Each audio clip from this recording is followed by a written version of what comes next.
Hi. അങ്ങനെ നമ്മൾ 23-ാമത്തെ ദിവസത്തിലെത്തിയിരിക്കുകയാണ്. ഓർമ്മയുണ്ടോ നമ്മൾ തുടങ്ങിയത് എന്തായിരുന്നു നമ്മുടെ ടോപ്പിക്ക്?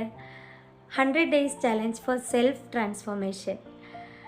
നമ്മുടെ ഒരു സെൽഫ് ട്രാൻസ്ഫോർമേഷന് വേണ്ടിയിട്ടുള്ള ഒരു ജേണിയാണ് ഇപ്പോൾ നമ്മൾ നടത്തിക്കൊണ്ടിരിക്കുന്നത്. അപ്പോൾ തീർച്ചയായിട്ടും ഇതുവരെയുള്ള ദിവസങ്ങളൊക്കെ എങ്ങനെയായിരുന്നു എന്നുള്ളത് ഒന്ന് കമൻറ്റ് ചെയ്യണം കേട്ടോ. നിങ്ങൾക്ക് എന്ത് എനർജിയാണ് കിട്ടിയിട്ടുള്ളതെന്നൊന്ന് അറിയാൻ വേണ്ടിയിട്ടാണ്. ഇന്ന് ഞാൻ പറയുന്നതും എനർജിയെക്കുറിച്ചാണ്. Your energy creates your future. നിങ്ങൾക്ക് വിശ്വസിക്കാൻ തോന്നുന്നുണ്ടോ? നിങ്ങളുടെ എനർജിയാണ് നിങ്ങളുടെ ഫ്യൂച്ചർ ക്രിയേറ്റ് ചെയ്യുന്നത് എന്നുള്ളത് ഒന്ന് ഇമാജിൻ ചെയ്ത് നോക്കൂ. ശരിക്കും നമ്മളുടെ എനർജിയാണ് നമ്മളുടെ ഫ്യൂച്ചറും നമ്മുടെ ഒരു ഹാപ്പിനെസ്സും ഒക്കെ തീരുമാനിക്കുന്നത്. കാരണം എത്രയും പോസിറ്റീവായിട്ടുള്ള എനർജറ്റിക് ആയിട്ട് നമ്മൾ നിൽക്കുന്നോ അത്രയും ഹയസ്റ്റ് സക്സസ് ആണ് നമ്മളെ കാത്തിരിക്കുന്നത്, അല്ലേ? നമ്മൾ നെഗറ്റീവായിട്ടുള്ളൊരു എനർജിയിലാണുള്ളതെങ്കിൽ തീർച്ചയായിട്ടും ഫെയിലിയറിലേക്കാണ് നമ്മൾ പോവുക.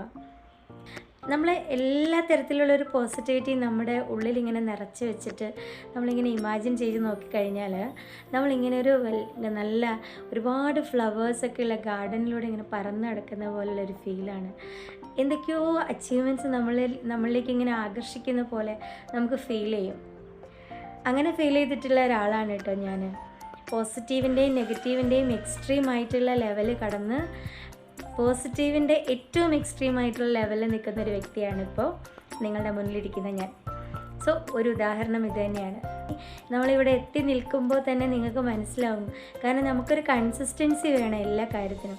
അപ്പോൾ ഈ ഒരു 23 വരെയുള്ള ഒരു കൺസിസ്റ്റൻസി നിലനിർത്താൻ എനിക്ക് സാധിച്ചു എന്നുള്ളത് വലിയൊരു കാര്യമാണ്. 23-ാമത്തെ ദിവസം മുതൽ ഇനി നമ്മളുടെ 100 ഡേയ്സ് എത്തുന്ന വരെയുള്ള ദിവസം നമ്മളെ കാത്തിരിക്കുന്നുണ്ട്.